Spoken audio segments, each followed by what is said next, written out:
Bonjour. Bonjour. Alors, la dernière fois, on parlait de la cohérence visuelle du personnage. Enfin, on va parler de l'originalité de celui-ci. L'originalité, c'est assez compliqué parce qu'on peut vite partir dans le tout et n'importe quoi et aussi dans le cliché, ce qui semble assez contradictoire. Si je vous dis de faire un personnage scientifique, vous allez sûrement faire un personnage qui est vieux, maigre, avec des lunettes, parce que c'est l'image de base qu'on s'en fait. Mais vous pouvez jouer avec ces clichés pour surprendre le spectateur. Par exemple, dans One Piece, on est dans un monde de pirates, donc on pourrait s'attendre à ce que le personnage soit beaucoup plus représenté comme Barbe Noire l'est. Donc vraiment le cliché du pirate, quoi. Mais non, Luffy ressemble beaucoup plus à un fermier ou à un paysan lambda qu'à un pirate. Ce qui est assez étonnant mais logique étant donné qu'il grandit quand même à la campagne et en montagne. Mais on a ça aussi dans One Punch Man avec Saitama qui peut battre absolument n'importe qui avec un simple coup de poing.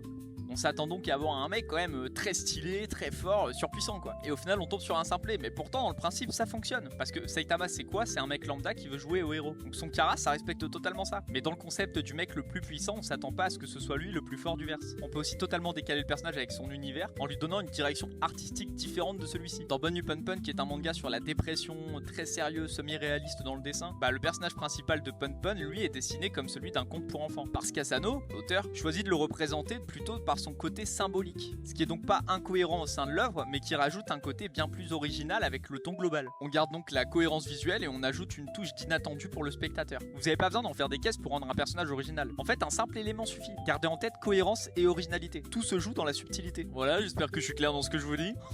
Si vous avez des persos de ce genre en tête, n'hésitez pas à les citer dans les coms, hein. Bon allez, la prochaine fois on parlera de chara design adaptatif. J'ai inventé le terme. Allez, sur ce je vous laisse. Allez, salut.